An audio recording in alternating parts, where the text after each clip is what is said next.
And good evening from points all over the Carolinas. It is the Carolina Weather Group special live coverage of our winter storm for this next to last weekend of January. Had to think about where we were on the calendar, along with James Brierton and Frank Strait. I'm Sam Walker. Glad to have you along with us on this Saturday evening, which has turned quite chilly, to say the least, for a lot of folks, and starting to get a little icy, dampish, all kinds of stuff out there. And we're here to talk all about it. I, of course, coming to you from the Outer Banks, Frank coming to you from Columbia, and James coming to you from the Queen City on this Saturday evening, January the 24th. Gentlemen, we are, the game is on. And the game, apparently, bottom of the first here, we're starting to see some things coming in. Sam, we have on the screen right now radar scope, which shows us that wintry precipitation moving in across portions of the Carolinas. I'll tell you, not a whole lot of precipitation where I am in Charlotte so far, but you can see it's starting to fill in. All those circles on the screen are verifiable. Whoa. Did you see that just load in there? Yes. So all of those circles on the screen are reports, I was going to say from the National Weather Service, but now it's National Weather Service and users like you, mPing at home, which really help us get the ground truth. So we're having little spurts here in the Piedmont of some frozen precipitation, sleet, freezing rain, TBD. But we're expecting a whole lot of it during the overnight. So our main messaging tonight, the TLDR in tonight's show, folks, is going to be just because maybe it hasn't started yet where you are doesn't mean it's not coming. It's still on its way during the overnight hours. Right, Frank? That's right. Really, we, like you said, bottom of the first or top of the first inning here. Things are just getting started. And there's not a lot that's happened so far. Two reasons for that. Number one, the storm's going a little slower than we thought. Number two, the air mass over the Carolinas right now is really, really dry. Dew points, for example, in North Carolina around Raleigh down to Fayetteville, been sub-zero today. I don't mean Celsius for you science geeks, I mean Fahrenheit. Really, really dry air is in place, and it's just taking a while to get things to moisten up. Dew points are coming up now. I think it's up to 10 in Raleigh, for example, right now. And we have had a little bit of a variety of things managed to get down to the ground. A little snow here, a little freezing rain, a little drizzle there, a little sleet here and there too. Even down to Columbia, we've had a sprinkle of sleet or freezing rain or plain rain so far. It's been above freezing until just the last hour here. But we expect the precipitation to get more widespread and heavier as we go through the night tonight, and leading to a really serious situation with a lot of ice buildup over a lot of the Carolinas coming tonight and tomorrow morning. Yeah, that's right. And you know, if you look at what the forecast still showing, and I'll throw this up here on the screen right now because we got that winter storm severity index that we've been kind of showing throughout, or trying to show throughout. Let's see here. There we go. That has definitely been showing throughout that the reds areas, pretty much everything along and west and north of I-85 is going to be where the most severe impacts are. And then those purples, the extreme impacts right along the spine there of the North Carolina, South Carolina, Georgia border, and then on up into the high country of North Carolina. That's where the majority of the issues are going to be. And then as you head farther or closer to the coast, things kind of taper off, but still moderate impacts. That's still, you know, a quarter inch of ice or more possible in those areas, and anything above a quarter inch of ice. And we've been saying for the last couple of days, that's where kind of the magic number, it seems like. Once we get above a quarter inch is where things really start to go bad, with trees coming down, branches coming down, and power lines, and of course the slick roads. And then when you get along the ocean side, the influence of the Atlantic Ocean shows up there. But it's interesting that, I mean, right now where I'm at, I've been as low as 23 today. I've risen up to 30 degrees here in Northeast North Carolina just over the last 6 hours. So we're starting to see that change, if you will, in what direction the wind is coming. We got a little bit more northeast component, but it's not just what's happening at the surface, it's what's happening above the surface. That's kind of interesting to see what is happening so far and what's going to happen over the next 24 to 36 hours. Sam, if I take your hazards map and I flip on over the statewide anticipated ice totals between North Carolina and South Carolina, we can see how those impacts kind of overlay dramatically with the ice. And for anyone who's listening on our audio podcast right now, along that I-85 corridor in upstate South Carolina into portions of North Carolina, like the Piedmont and the Triad, we're looking at like half an inch of ice still being forecasted, and much of that will start forming during the overnight hours. Shout out to this graphic from the National Weather Service in Raleigh, which shows not only North Carolina, but also South Carolina. So down towards Columbia, where Frank is, Frank, you could still see 0.2 of an inch of ice from this thing. Yeah, the actual forecast range from the National Weather Service here is a quarter to a half inch, which half inch might be a little ambitious here in Columbia, but that maybe the ceiling may be more like 35 or 40 100ths. But nonetheless, that's enough to cause some significant problems with the temperatures well below freezing. We're going down to the mid-20s here tonight, I think. So that's going to result in what does fall to build up pretty efficiently on the trees and power lines. And we're going to get at least some scattered tree and power line damage here and really all along I-20 in South Carolina. The farther north and west you go toward the upstate, the worse that's going to be. And that's where things have the potential to be very damaging up there in upstate South Carolina.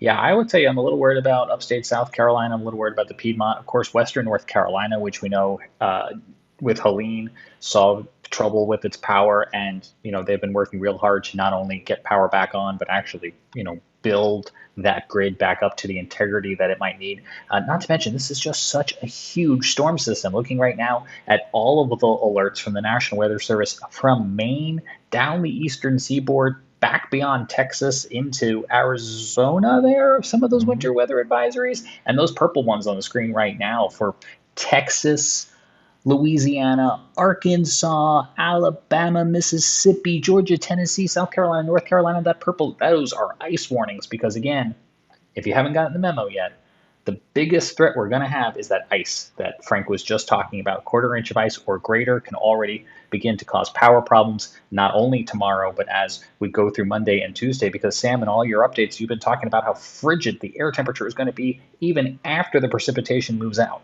Yeah, exactly. And it's 2,500 miles, by the way, from the Maine Canadian border down to the Rio Grande Valley. 2,500 miles of winter storm warnings right now, and there's a good shot of the regional the U.S. radar showing where the moisture is coming up from the southwest and streaming in, but having a hard time reaching the surface as we get up here. James, I don't know if you've got it ready. I've got the statewide maps available. Yeah, if you could kind of show where the temperatures are going to go over the next 24 hours. Let me get to the right tab here, and then we'll make a switch, because I've got talk about too many tabs, and I've been living on the too many tabs. I've been living there for the last couple of days. Yeah, here we go. We'll switch it out. And we'll also just let people know we see your comments coming in right now. If you're watching with us at about this 9:30 hour here on this Saturday, we'll be getting to some of your comments on YouTube and Facebook coming up. But Sam, if you could restart your screen share, I'll pop it up for everyone to see here tonight. Yeah, let me just hit there's that clicker that I need. Let's go with South Carolina first, because I'm going to start there. Let's start with the minimum temperatures for tonight. This is what we're looking at for tonight as a low temperature. Is that there? Yeah, there you are. And we'll get it to bounce up and share this tab. That's what I want to do. Share this tab. There's the whole shot. Yeah, we're looking at low temperatures in around 23 at the surface. Now, remember that this is at the surface, and that's what we're all feeling. It's what's happening above that's playing the big role in this. But you see low 20s all the way across the upper quarter of South Carolina, getting into the mid 20s on down. And then, as you get into the Midlands, and then, on the coast, I mean, look, Myrtle Beach, Georgetown, Moncks Corner, and Walterboro, 32.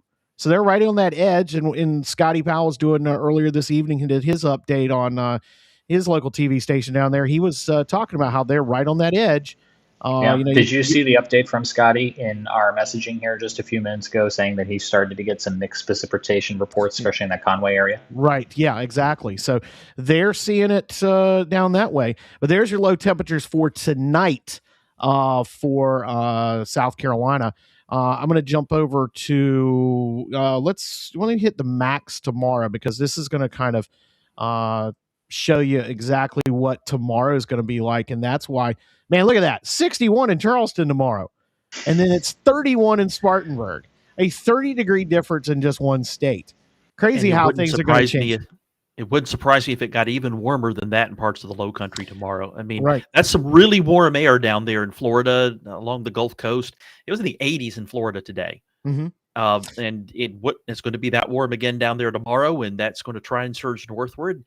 Don't be surprised at all if it ends up sneaking up to like 70 down there in the inland areas, just north of Hilton Head there. It's really warm air trying to come north. It's part of the reason why we ended up with an ice storm here instead of some snow with some sleet mixing in, is because of just how doggone warm that air is out ahead of this storm over the Gulf of Mexico and into Florida.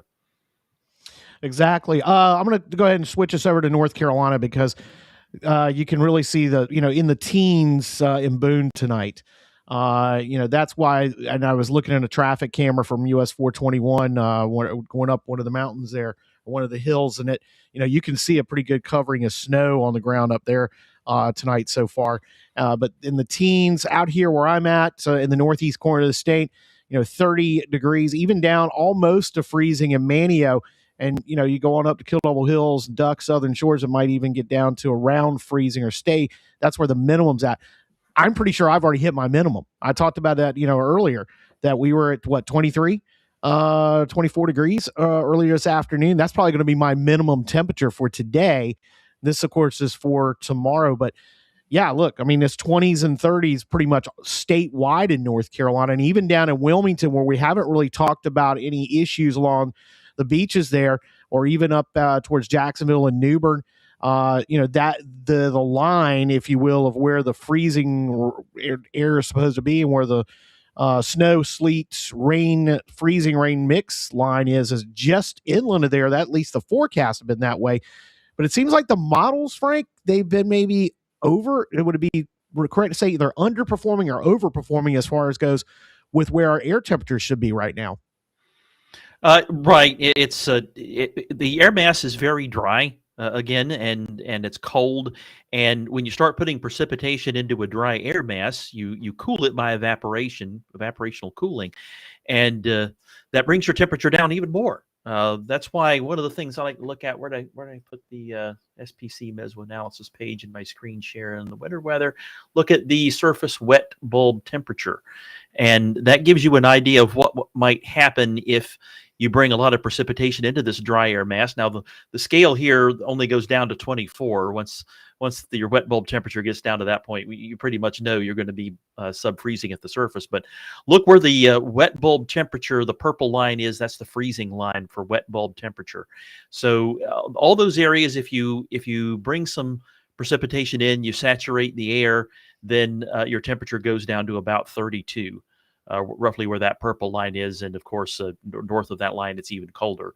So seeing that, it has me concerned that if we do indeed bring precipitation into this air mass before the wind turns around and it starts to go more off the Atlantic again and then turn around to the south again later on, then maybe we can see that freezing rain occur farther south than forecast, which was a concern all along here in South Carolina. There was some concern that you might end up seeing that freezing line get a little further south into the Lowcountry than what they were forecasting. That's something they were talking about in their briefings and discussions. The National Weather Service office down there has been talking about that all day long. So it's been a concern and something we're watching for. And if we can get any significant moisture into this really dry and cold air mass, then there's going to be some risk for that freezing rain to occur further south. Yeah, I'll tell you how dry it's been here. You guys have probably seen me already during the show applying a chapstick because it is just that dry. My hands, I went outside before without gloves. That was a dumb idea. But I wanted to go back to radar scope and pop up those mPings because, we're trying to understand all the different layers that are happening in the atmosphere, and that's going to be a big determining factor in what type of precip makes it down to the ground. But the best way to know what's happening on the ground is not by looking at your radar app, but by looking at all of these mPing reports that you all are sending in. So we can see that in the last couple of hours, we're starting to get reports of freezing drizzle here in the Charlotte area. And this does also extend into other portions of North Carolina, because I think it's fascinating to see exactly where things are setting up as snow, sleet, and freezing drizzle, which will eventually become that freezing rain that we really have to worry about in some places. We also have this mesoscale discussion that the folks over at NOAA's Storm Prediction Center put out. And we see these all the time during the summer when we're tracking like clusters of thunderstorms that we expect to develop. Well, how often is it here in the Carolinas that we see a mesoscale convective discussion for winter? Right. A wintry mix of sleet and freezing rain expected to slowly spread north and east over the next 3 to 5 hours. Of course, the southern Appalachians. Areas currently observing snow will likely see a transition to sleet and freezing rain during this period, with freezing rates, guys, up to 1/10 of an inch an hour. And it seems like once this thing gets going, we could have, assuming it doesn't dry out, Frank, right, we could have enough precipitation all night, all morning, all afternoon to get up to that critical 1/4 inch, if not 1/2 inch mark in some places. Frank, Sam was just showing us the temperatures for upstate South Carolina. I mean, all this ice is going to accrete, and then it's just going to be in a cooler with temperatures below freezing. Right, and that's going to be the real question for tomorrow is this warm air that's to our south that's going to try and surge northward.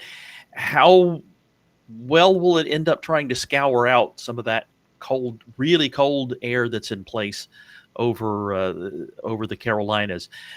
Does it end up trying to warm things up to or above freezing like the European model's showing, even into upstate South Carolina? I'm skeptical that it does, but that's what the European model's showing, and everybody just worships the European model.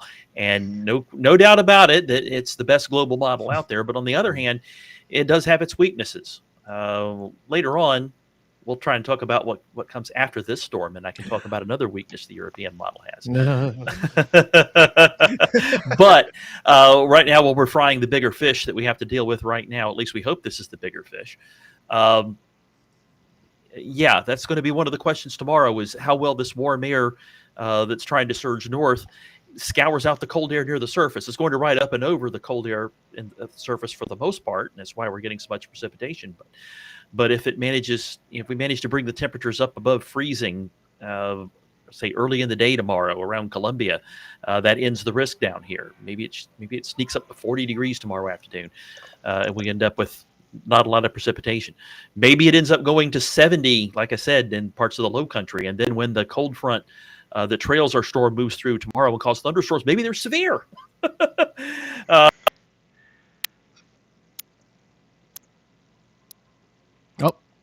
Have we caught Oh, you lost Frank too? Okay, I thought it was just me. Yeah, no, I think, Frank, we've lost your audio there. We're getting a little clicking instead of you talking. Yeah, and I don't think he can hear us. Oh, maybe he can hear us. But Frank is showing on his screen share that there is a slight risk of some thunderstorms on the back end of this thing. Yeah, and let's see, Frank, we might need to get you to reset your mic while we kind of describe it. And yeah, if you look, it's a slight chance, a marginal chance, and then the what they call it, the level 1 chance, all the way up to where I am on the coast. And I talked about it earlier. Our forecast high is 65 degrees tomorrow for Buxton, for Cape Hatteras. And maybe even 60 on the northern beaches around Manteo and Knoebel Hills and Nags Head. And I'm supposed to be where I'm at in Currituck County. I'm supposed to get up to around 55 tomorrow. It's crazy how much of a temperature variance we're getting out of this. And that shows what's happening, not just here at the surface, but the upper atmosphere. I was interesting to watch Greg Fischel's update earlier this evening. And it was really neat to see the modeling throughout the air column and how the direction of the air, the direction of the upper level winds was from the southwest, and eventually that trickles down to the surface eventually, even for the triangle. And that's what he was just showing around Raleigh when he was doing that. But to actually see it going on out here, how much this southwest wind we're going to get. And that's, looking at our forecast, is that we're going to get a southwest wind out of this.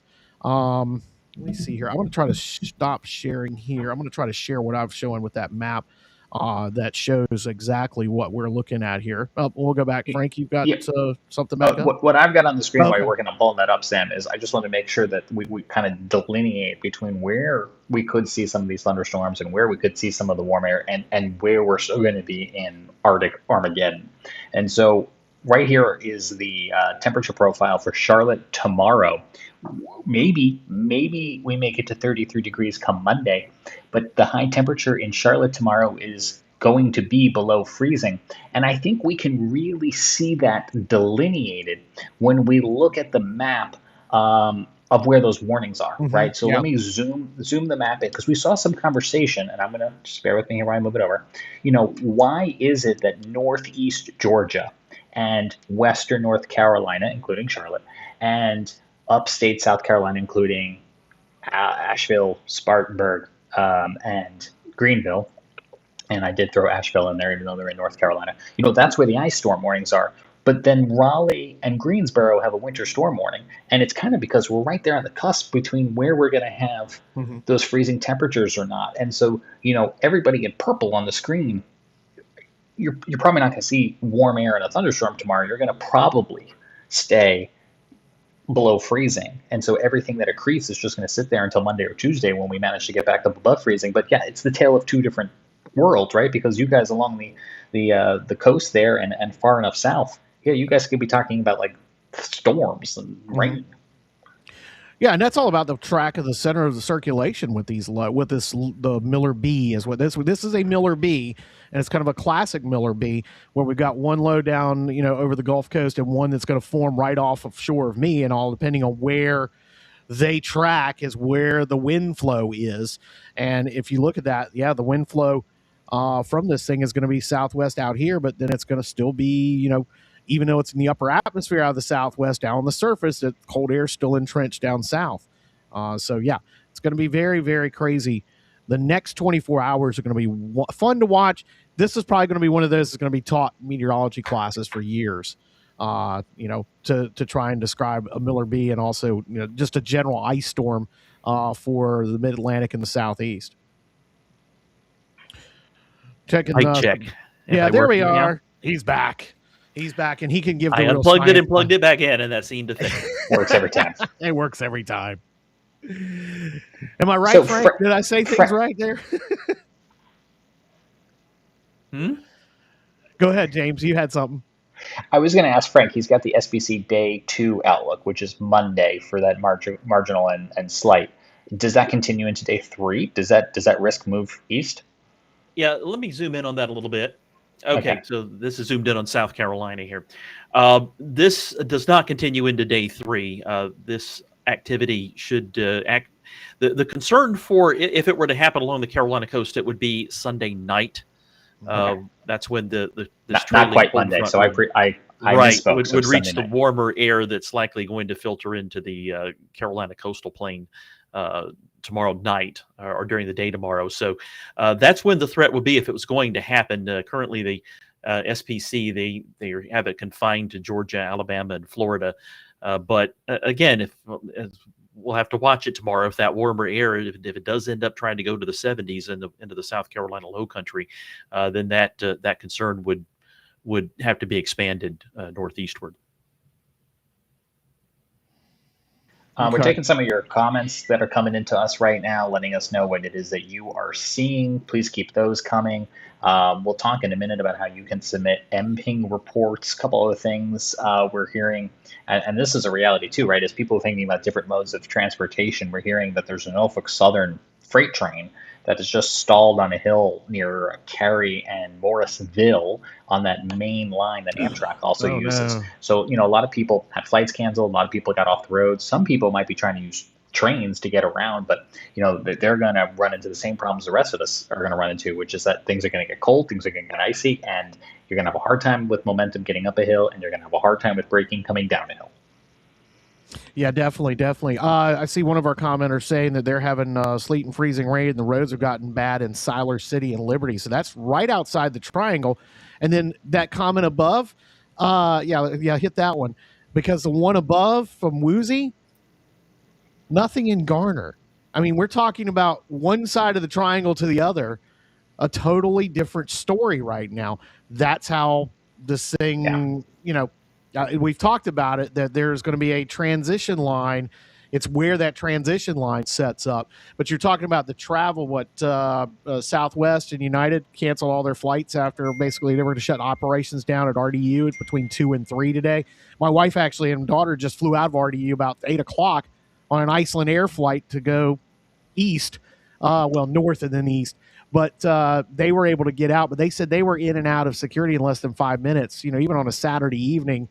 Getting through TSA at a major airport like Raleigh-Durham International Airport was kind of surprising, but it just shows you how much everything's kind of shut down as far as air travel. But that is very concerning about that freight train issue there on that main line that Amtrak uses through North Carolina.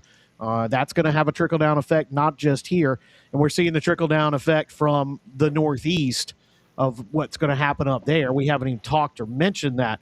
They're looking at snow. We're talking all about the ice down here. They're looking at snow that's going to cause travel issues up into the capital region and on up the Northeast corridor.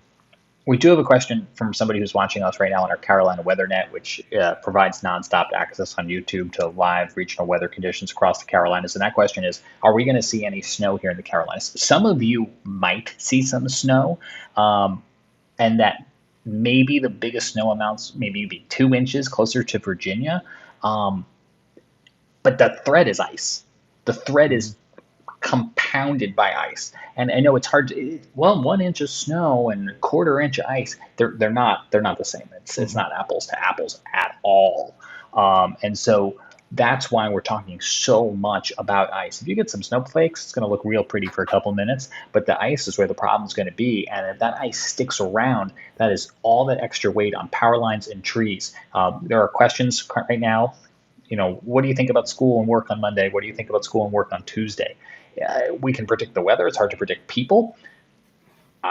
Traveling is going to be very difficult on Monday in these places that are going to get this ice accretion either ongoing now or starting very soon.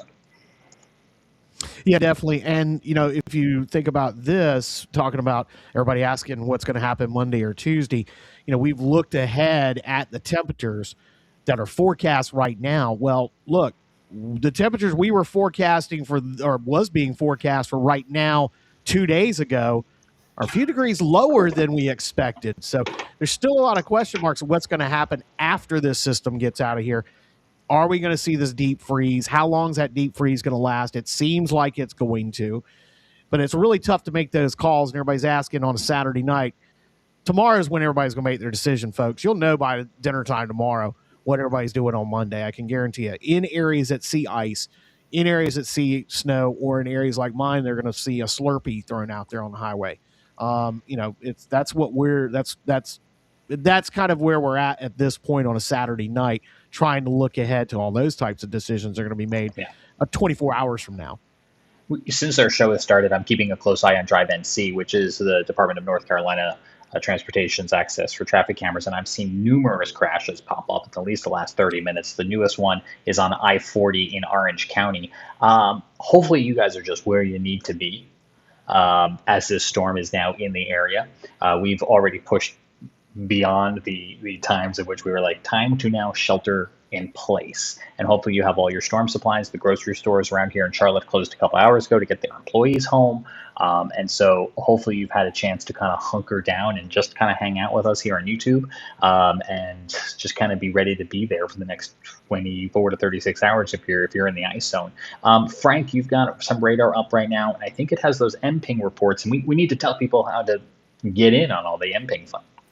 Sure does. Looking at the radar right now, it's centered on Raleigh, and we've had some comments saying it's not doing anything in Garner.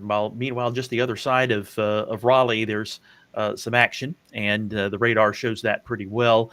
A little bit of light sleet, freezing rain, it looks like, mixed around the Raleigh area. The purple dots, those are that's freezing drizzle. The raindrop shaped things are where you have something liquid falling on with this legend here. In the gray ones, it's a mix of freezing rain and sleet. Some light ice pellets with the round dots there. So it allows us to take it at a glance, see what's actually going on. But yeah, if you look at the radar here, there wasn't anything happening in Gardner. It looks like you're probably seeing a little bit of something light moving in now, some light sleet or freezing rain. Off to the north, it looks a little bit heavier. Looks that way anyway, but one thing you have to keep in mind about weather radar is that the farther away you get from the weather radar antenna, which is right here, labeled KRAX, that's the 4-letter code for the Raleigh radar. The one at the airport is the terminal Doppler. It starts with a T, TRDU. So that's that one. We're not looking at that radar. We're looking at the next red, which is this one here. So that little red dot is where it's located. But anyway, the further away you get from the radar, the further above the ground the radar's beam is. That happens because the Earth is curved. So the radar more or less beam travels more or less in a straight line.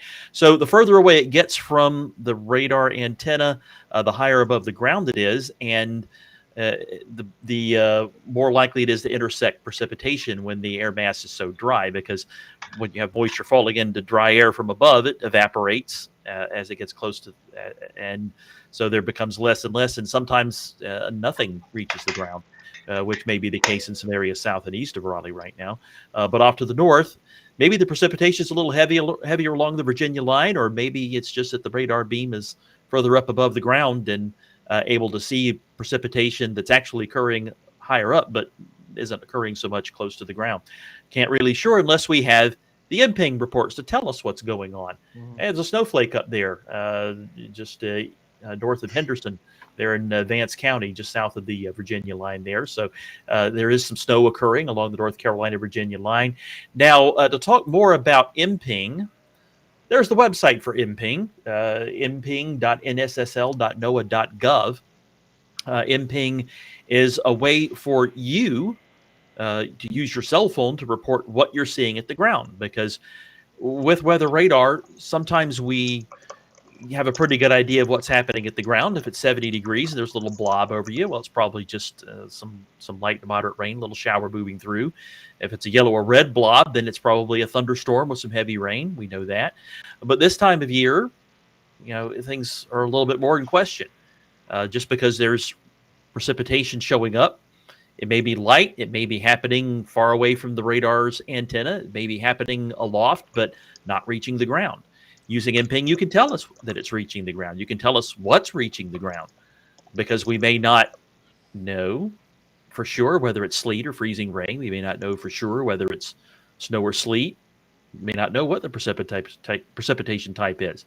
But using mPing, you can tell us. It's an app that you can download for your phone. It's available for both the Apple and Google ecosystems for Android. And you can use that to report what you're seeing. And you scroll down here and you can go to the interface that allows you to view the reports from the mPing website, and you might see your own pop up in there. And that's kind of what it looks like right there, that little thumbnail showing you all these reports that are between Charlotte and Raleigh right now from this first wave of rain that's moving through. So if you want to use it and join the many thousands of people that are doing that now, please do. We meteorologists sure do appreciate it. It amazes me how localized it is, especially in this early stage of the storm, because we've got a Facebook comment, and I believe it. And the question from Kayla was, what time is it supposed to start here in Gastonia, North Carolina, which is just to the west of Charlotte? And then you'll look at 9:55, just minutes ago, at Charlotte Douglas International Airport, and the automated station is reporting ice. Yeah, right. Those things are, 5 miles apart, 10 miles apart? So those mPing reports come in super, super handy. I'll throw that one up there. That's mine. Yeah. That's my mPing report from 3 o'clock in Grandy of light snow. So thank you, Judy. Wow. So, we're trying to keep this conversation flowing and trying to hit on all the points, and also want to have a good conversation with you, while also, of course, telling you to be prepared. And one of those ways to be prepared is to prepare you and your family for the possibility of power outages. But guys, how remarkable is it that despite the size of this storm and the number of states impacted, Duke Energy showing us tonight the number of out-of-town crews that have come to Greensboro, come to Charlotte. They're in these staging areas around the Carolinas, ready to assist once the power outages start. So many of us depend on electric heating that we're going to need to get that power back on as soon as possible. Charlotte, Tuesday morning, low temperature is like 9. And so the absence of electric heat is going to be critical. And I'll tell you, I was a little worried about the availability of out-of-town crews, but it seems that they are, of course, showing up. And that didn't mean that they were going to leave us high and dry. I just meant there were going to be so many areas that need crews that I was curious to see how they were going to be dispatched and staged and moving about. Sam, I think you're keeping a close eye on power outages. Yeah, I've got all of the different, the main power companies that supply here in the Carolinas. We'll start with Duke Energy because they're the largest in the 2 states.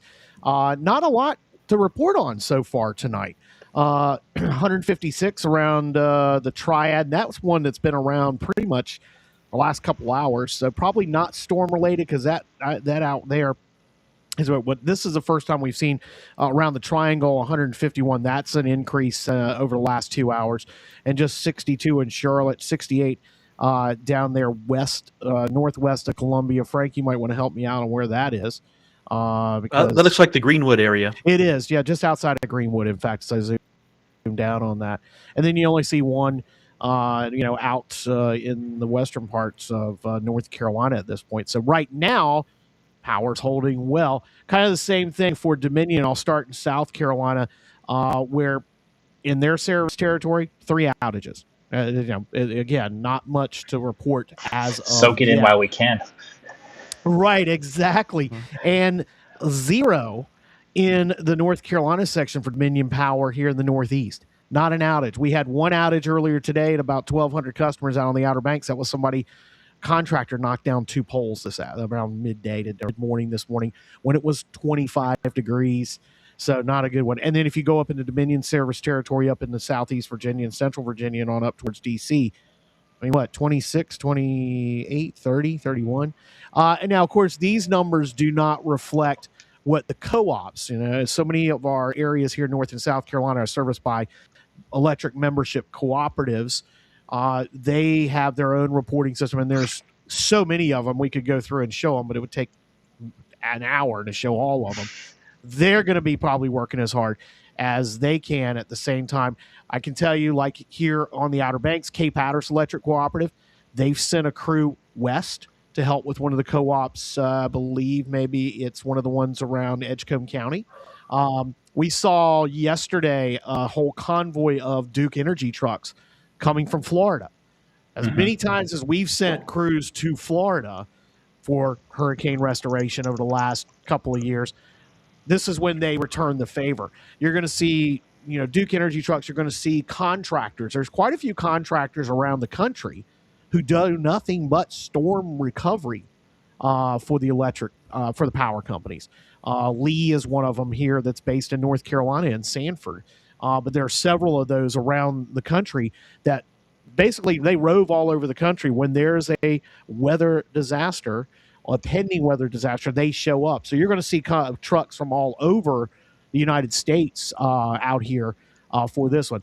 But it's amazing the fact that we talked about it before. The winter storm warning that's currently in effect covers 2,500 miles. Again, from the Rio Grande to the Maine Canada border. How many power trucks are in this country? Is everybody descending here? There's going to be a lot of work, it looks like, for a lot of people for the next couple of days trying to get the power back on. Hopefully our frontline workers, the power crews, your doctors, your emergency responders, not only putting their own lives in risk in this frigid cold, but leaving their families and their loved ones behind. And we appreciate all of their work, which is even barely started at this point. I wanted to read a comment. C Truth 9487 on YouTube, watching over on our Carolina Weather Net, says, "We're staying off the roads at least until Tuesday, hunkering down. Generator and supplies are ready. We're in the heavy predicted ice swath. Sleet is already coming down, and we're near the Virginia line." I mean, that is the best comment. That is like the best scenario from what they're describing. Food, power, heat, because we're going to need to be practicing safe, non-electric heating. Don't be opening your stoves. Don't be running fires indoors that are not but a fireplace, right? We don't want to have open flame. We don't have barbecues. We don't want to have anything that's going to catch something on fire or cause carbon monoxide poisoning. Those are going to be our problems. And that's where this storm is going to get real serious. The next 24 hours, it's going to be icing. It's going to be gross. We should just hang out. And then we got to ride out this long tail on the back of it until it can defrost. And I'll just say, here at the 10 o'clock hour now, we've got another accident in the Raleigh area on Interstate 440. Do I know that it was ice related? No, but we're already starting to see on that I-40 corridor where it kind of swings north through the triangle and the triad. We're getting reports of icing in there.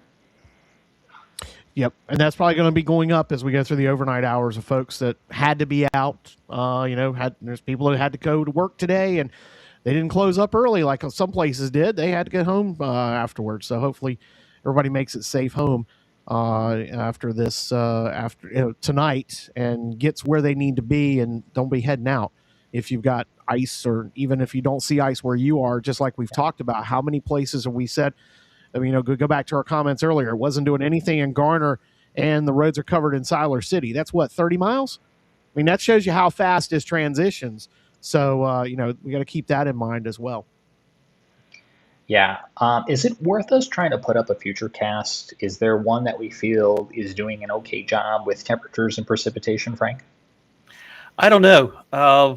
This is a tough one because the models are kind of in two separate camps. If you buy the global models, just kind of the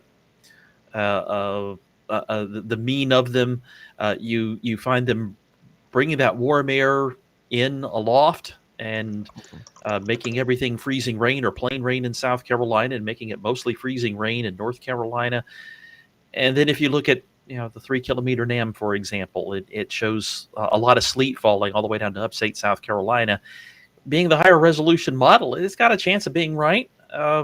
It's really tough to say what future cast is going to be the correct one.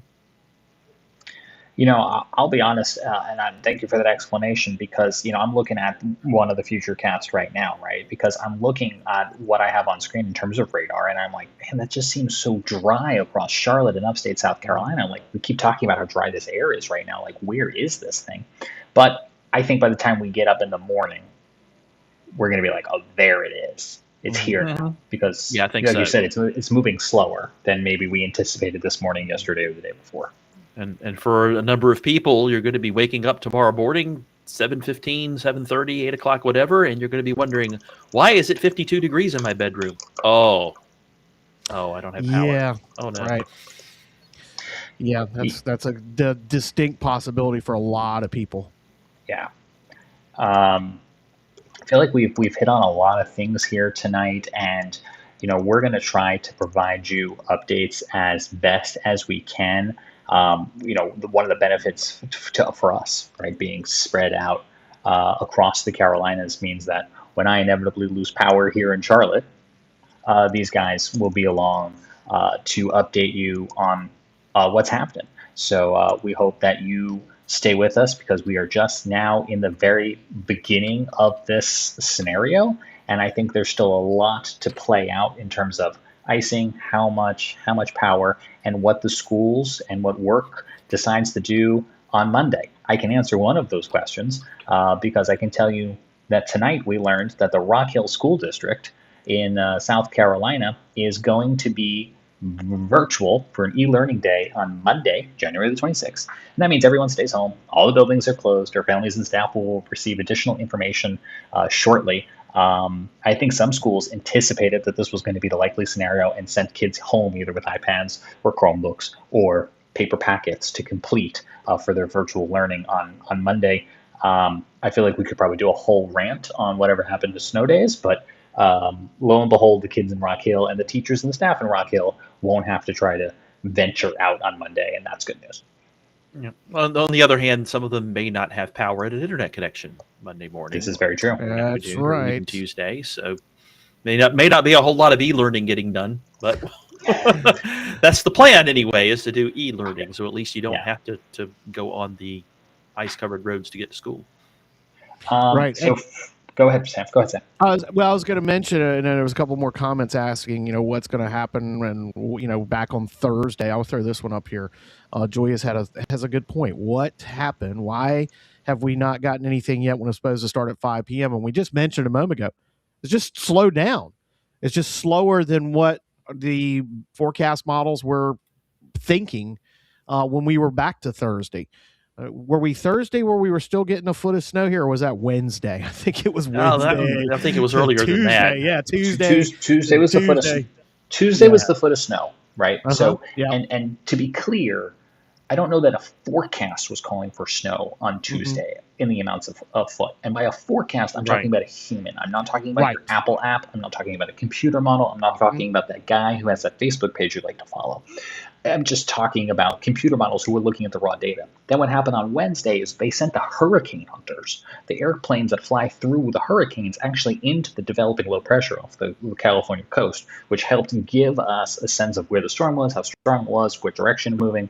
That then helped us get a better timeline on when it was going to arrive. Yes, to that comment's point, I think we thought it was going to already be icing in more places than it is right now. Mind you, it is icing in some places right now. And then we kind of refined that, right? We kind of went from, once the humans got more involved in articulating the forecast, I think the emphasis really became ice, because we were able to delineate the temperature difference. I mean, we are slicing layers of the atmosphere, and we are just like on the cusp in some places of being above or below freezing. So it's so complicated. Could you imagine if all of this precip had come, Frank, on like Monday or Tuesday when we were 9 degrees? Like, we wouldn't even have a question. Right. But yeah, this the whole bottom line here is the storm's moving. Well, two things in the bottom line: one, it's moving slower, and second, the air mass over us is really dry, in the low levels, and precipitation's coming in over it. But because it's so dry, a lot of it's evaporating before it reaches the ground, and that's likely the case in upstate South Carolina right now, and a good bit of North Carolina too. Let me be the voice, Frank, of somebody who's watching right now and going, this ain't gonna happen. It's just gonna dry up. Take a look at the wide angle view of the radar that I have on my screen capture. Oh, okay. Or just zoom yours out and shift it over to the right there. And yeah, look at all that precipitation still upstream from us. There's where your storm is. Just hadn't got here yet. It's late to everything like I am. Patience is a virtue. Hey, I'll throw something at you. Looking at that radar, what do we see down there along Louisiana, Mississippi, Alabama, and the Florida Panhandle? You talking about that green area? Green and yellow and red. Right. There's some that we had rain and embedded thunderstorms up there. Exactly. Down there. And earlier today, even some severe storms right along the Gulf Coast. That's going to play a factor from what I'm seeing as well.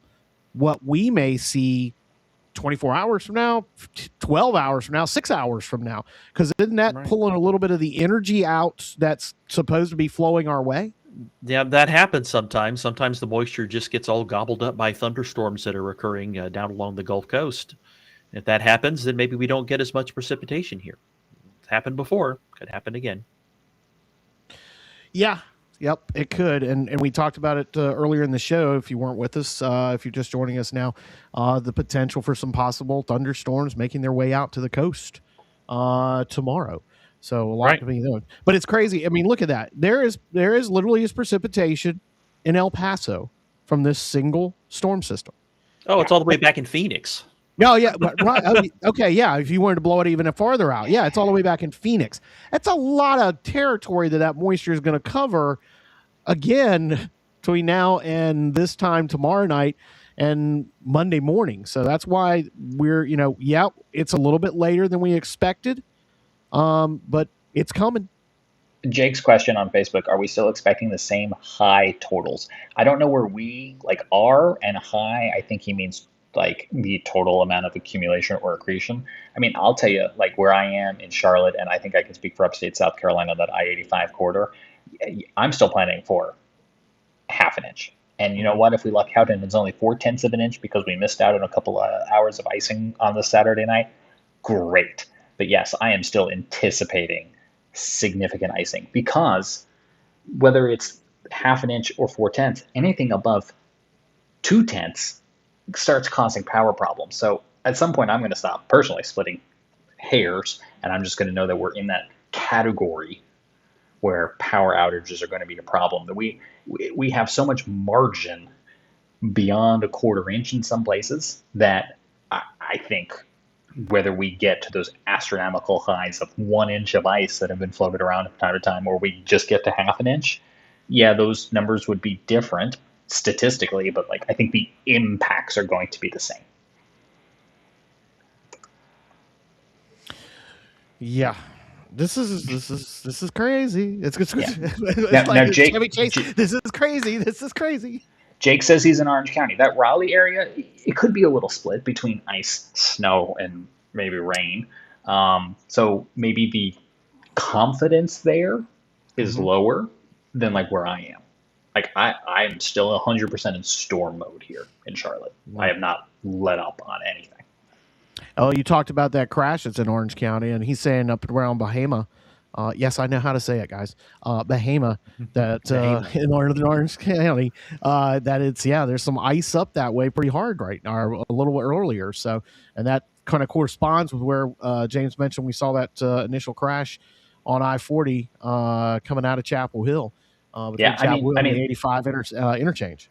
We've talked about this a couple of different ways, right? We've seen a couple comments like, oh, it's pretty quiet right now in Greensboro, or hypothetically, it's pretty quiet right now in Holly Springs. But when you look at the radar, you're surrounded. It's coming. There you go. North Raleigh. Deck's already iced over. It's been falling for about an hour, Deborah's saying. Yeah. So, yeah. I think this is the last live stream. I think this is the last live stream we do where we're at 99.9% of lights on.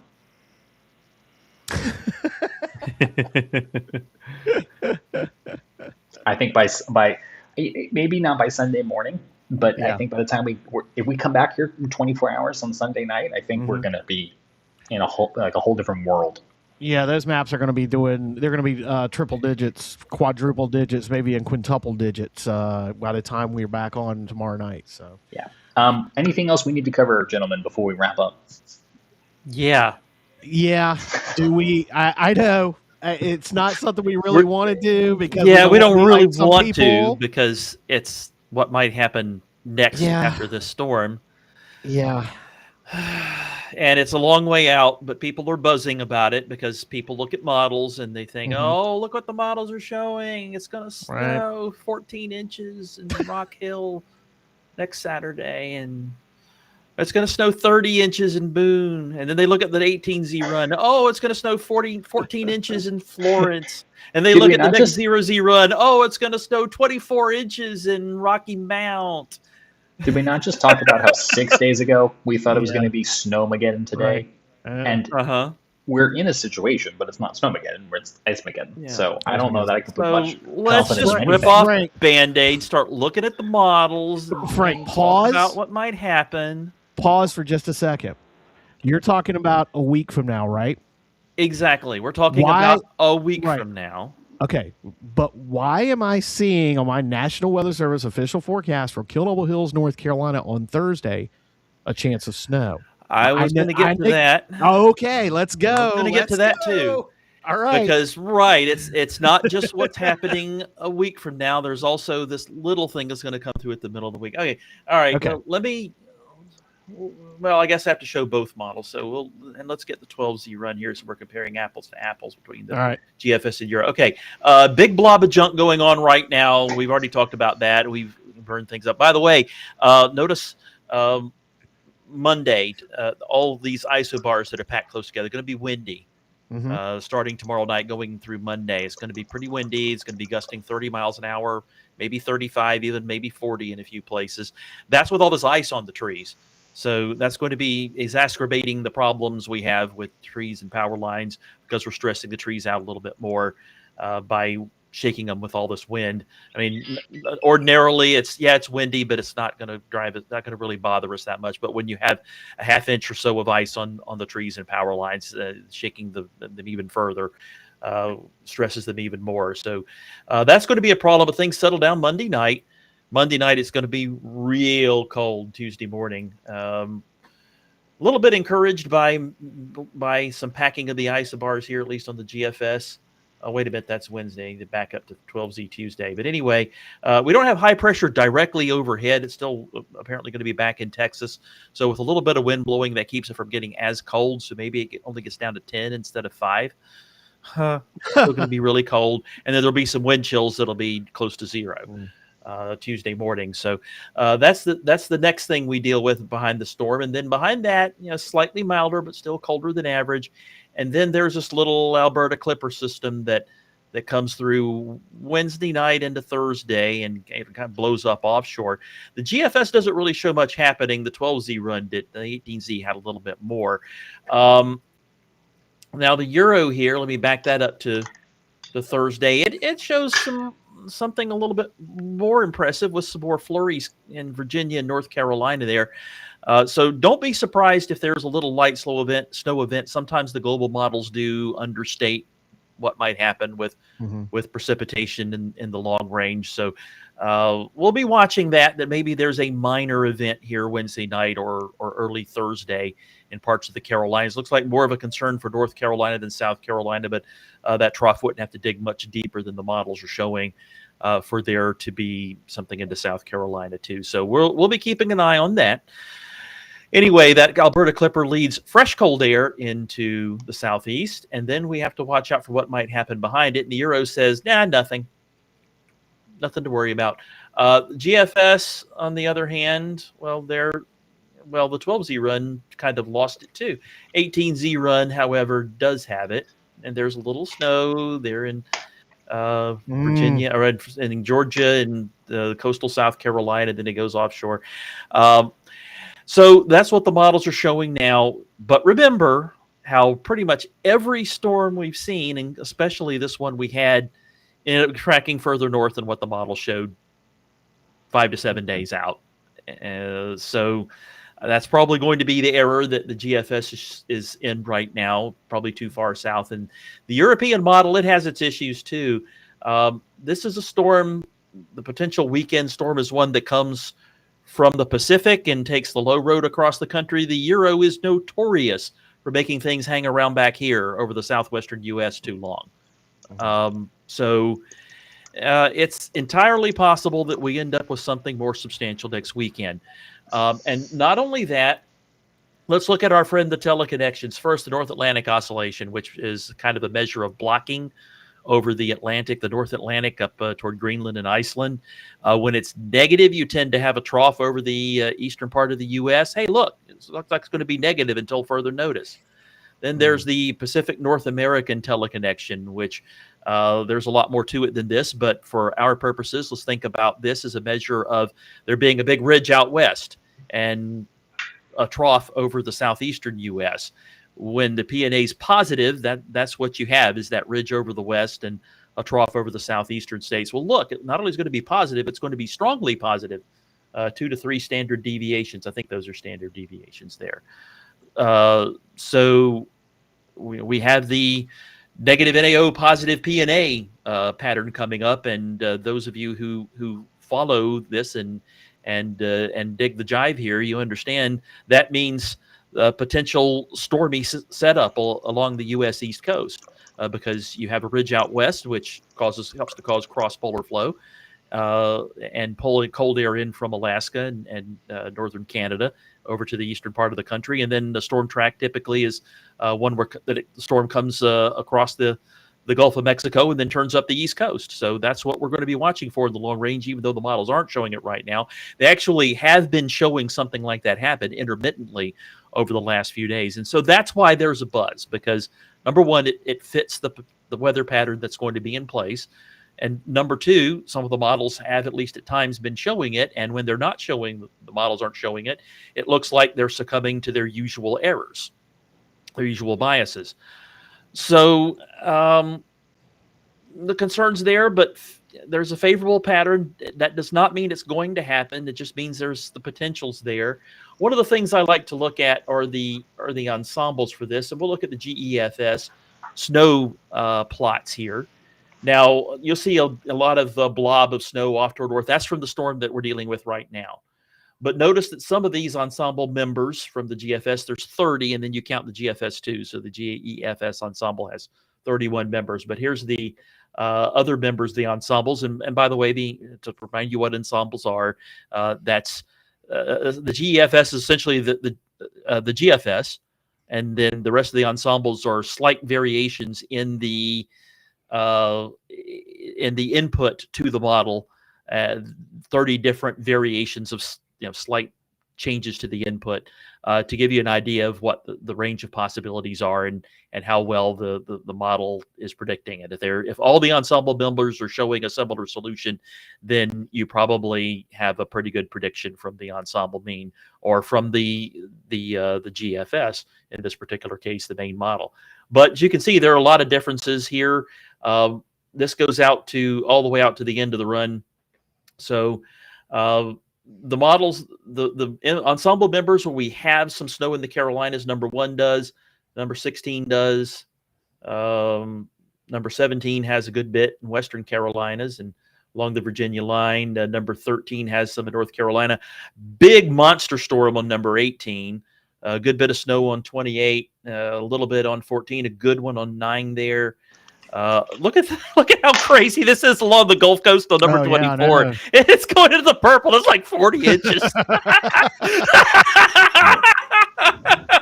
And this is another fun thing about looking at long range models. You see ridiculous junk like that showing up, and you just bust out laughing. It's awesome. Anyway, there's another storm like the one we had back a year ago. For anybody just tuning in, this is February 9th, like. Right. Yeah. This is total snow through the end of the model run, which is 16 days out. So anyway, ensemble member 5 has some good snow. So does 10. 15 has a monster snowstorm. Number 20 has nothing. 25 has a little bit, mostly to our west. Number 30 has a little bit. So out of these 31 ensemble members, there's like 10 or 11. From that, you can say the GFS is saying about a 30% chance that we see a snowstorm a week from now. I guess that's valuable information at this point, that about a 30% chance that we can see a winter storm next weekend.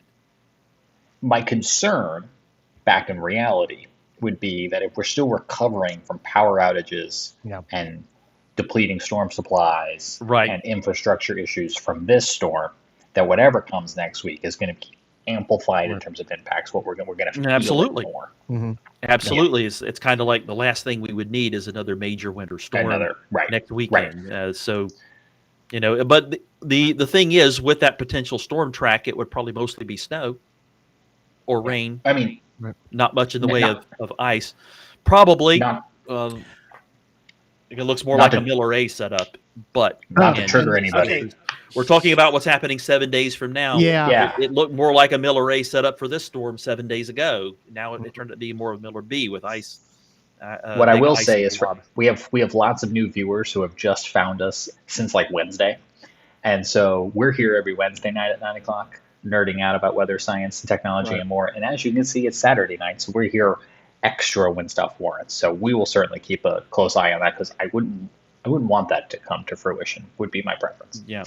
So what I don't want anybody to do is to come out and say, Carolina Weather Group said there'd be a winter storm next weekend. No, we didn't say that. No. We did not say that. We said that there's a chance. It's a reasonable possibility because the weather pattern favors it, and there's a limited amount of model support for it. So it's something to watch. But no, we did not say there's going to be a foot of snow anywhere in the Carolinas next weekend. It might not happen.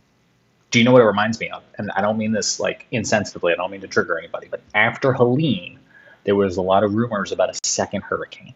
And there was a lot of bad information going around. And it's hard to vet information when you don't have your normal flows of communication. And so I think everything that Frank just explained is good to tuck away into your brain so that if you wake up on Sunday or Monday or Tuesday without power, and then you start hearing all these crazy things, find a source, whether it's us or somebody else that you trust. Maybe it's somebody on an AM/FM radio. And so they can just keep you informed because you don't, there's Sam's on an AM/FM radio, because you don't want to fall into a rabbit hole that another Armageddon is coming while we're still recovering, if it's not true. And if it is true, I guarantee you, again, on the radio, you'll be hearing the governors come out, you'll be hearing local officials come out. So it is good context to hold on to. Mm-hmm. Can I bring us back around to tonight and close this out with a couple of comments of people who are watching us? Okay, so a couple comments from those of you watching over on the Carolina Weather Net, if I can find them again. Okay, so Emily writes, unless the precipitation starts in the next 40 minutes in Greenville, South Carolina, the forecast for today will have been completely wrong. My thought process on this is it could be wrong in that it's not exactly right. Like, again, maybe we get 0.6 of an inch instead of 0.7 of an inch because of the dry air. But my other thought is, if a train leaves Los Angeles with 10 cars and it's destined for Raleigh and it runs into a delay along the way, it's still going to show up in Raleigh with 10 cars. It's just going to maybe show up 3 hours late. And that feels like the scenario that we're kind of in. That's a good the real analogy. problem is when that train shows up with only 9 cars. That's when you got that would be a problem. Yeah, right. Right. It came loose in Albuquerque. And for anyone who's new, took a wrong turn in Albuquerque. Yeah. For anyone who's new, I'm full of train analogies, so there'll be more of those. Yes, you are. My rail fan host of Carolina Weather Group, James Brierton. Yeah. The other comment, and I apologize. Story time with James Brierton, the horseshoe curve. I know. That's a whole episode. I apologize. I can't find the person's name. Maybe go pull that live cam up. See what it looks like right now. I can't find the actual comment, so I don't recall the person's name, and I'm terribly sorry about that. But the comment was something to the like of they work in emergency response, emergency management, and they are preparing for this storm the same way they prepare for a hurricane. So they're in their E911 center, they are prepared, they're ready to go, but they're doing a lot of the same protocols that they would for a hurricane, right? Because a hurricane's going to come through, and it's going to bring down tree branches, and it's going to bring down power lines, and it's going to make traveling around really difficult. Here we are. Yep. Speaking of upstate South Carolina a minute ago, looking at radar now, it looks like things are starting to fill in upstate South Carolina a little bit. We're starting to see some light returns there, even close to the radar itself. So it's probably may actually be reaching the ground in some areas. So no, your forecast is probably not going to be completely wrong for that area. What is this? What's this big red exclamation point up in Tennessee? Oh, it's a power outage reported on mPing. You can report power outages on mPing. I don't think it's on the screen for us, so I was like, what? But no. There it is. It's a big exclamation point. It's a bad image file. PNG did not load. Sorry, that's a really dirty reference. All right, so Frank, I guess I'll pose this question to you. Even though I told Sam at the beginning of the show I was going to let him host, and now I'm totally stealing it again. Old habits die hard. What do people need to do tonight as they head to bed so that we're prepared for tomorrow? Well, last minute things to do. Maybe set the thermostat a degree or two warmer than you usually do if you can stand it. I have mine set at 65 because I tend to be a furnace in the middle of the night and wake up sweaty, even if if it's in the 60s in my room. Summers are tough. For me. Anyway, maybe set the thermostat a degree or two higher. Make sure all your things are charged, your phone's charged, your iPad's charged, your kid's Nintendo Switch or whatever's charged. Because you definitely don't want that battery running out.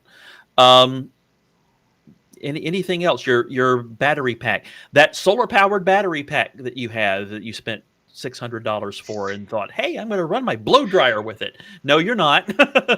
You might not even be running your microwave oven with it if you think you could. Those things are nice for sure, but they have their limitations. You need to understand how they work. So be sure you read the manual on it and make sure it's fully charged before you go to bed. Your other little battery packs. I almost blew mine last night. I tried to. Well, let me try the electric heater, the electric kettle. Let me try the electric kettle on this battery. Safety switch. Right. Nope. Right. Because I've seen yours. It's a little one. So yeah, you get a maximum like 300 watts of power, which is not very much. It's good for charging your phone. It's good for running some electronics. It's not going to run your microwave oven. Now, some of these bigger ones, the newer, bigger ones that can put out 2,000 watts of power, that'll run your microwave. You think microwaves don't use a lot of power. They use a ton of power because everybody uses them on the highest setting, and they draw like 1,800 watts. So for the typical microwave oven that puts out about 1,200 watts. So anyway, they use a lot of power. They'll probably will your little battery pack won't power it. The bigger ones probably will, but not forever, not for long. They use a lot of power. Your vacuum cleaner, no, it's not going to run that. Blow dryer, probably not going to run that. They use a lot of power, unless you have one of the really big ones that you spend a couple thousand for. But anyway, the important thing is to have that charged up. Do you have a generator? You know how to use it, right? You got to ground it. When it's gasoline or diesel or propane generators, you got to ground those things for the operate them safely. Most importantly of all, you have to use them in a ventilated area. If you use them in an enclosed area, you're going to build up carbon monoxide, and that can kill you. It will kill you if you're in it long enough. Mm-hmm. That's important too. So all these things are things you need to be thinking about before you get. But don't totally stress out over it. You do need your sleep too. So anyway, those are things to think about before you go to bed. It's indoor camping. Sam, you've been holding down the fort, bringing us the governor's briefings for North Carolina and South Carolina in addition to our forecast shows. So what can people expect from us over the next 72 hours? Well, we're going to wake up and see what we've got. Looking and thinking about doing a show tomorrow morning, just because people are going to be going, what happened overnight? Why not do one tomorrow morning? And then we'll probably do one tomorrow evening to kind of see where we stand. And if conditions warrant, if things get really crazy, especially, where we've been showing those purples and where are in that ice storm warning, if things really go nuts there overnight and tomorrow morning, maybe even more. But I'd plan on something in the morning hour tomorrow, maybe 9 a.m. Sounds like a plan for me. I'll be up anyway. I don't sleep. So everybody says I work 24 hours a day, and that's pretty much how my life goes. So I'm planning on jumping online here 9 o'clock on Sunday morning, and then we'll see how things go throughout the day and whether we need to do more updates throughout the day and into the evening hours. Fabulous. I did not mean to put that QR code on top of Frank's face. Redacted. Frank was redacted by the QR code. A couple more things to do before you go to bed. Your dishes. Yes. There might not be hot water in the morning. Yes. Do the dishes before you go to bed tonight. Do the dishes. Run the dishwasher. Have you got laundry that you washed earlier today but haven't put in the dryer yet? Put it in the dryer now. Get it dry. It may. Yeah. Waste no power to dry it. You can put it outside and it'll be nice and starched for you. I feel like I did 2 weeks worth of cleaning today, so that's a good point. All right, Sam, you want to take us home here? Yep, I'll take everybody home, and thanks for joining us tonight. It has been a pleasure to be along with you throughout the duration. We are wrapping up the first quarter, about to get into the second quarter tonight. By the time we get up tomorrow morning, it'll be halftime, and we'll see where we stand, and then get ready for the second half of this big blob. Is that what we're calling this? The big blue blob? Big blob of junk, yes. The big blob of junk. That is what this storm system is turning out to be. It's going to get, it really does have this feeling it's going to get crazy overnight tonight into tomorrow morning. So we will keep you up to date, of course, on all our social media and, of course, right here on the Carolina Weather Group. Thanks for joining us tonight. Thanks, Frank, for jumping in. Thanks, James, for jumping in. We will see you next time. Stay safe out there. Stay warm. Stay dry. Do all that good stuff. We'll see you next time. Bye, y'all.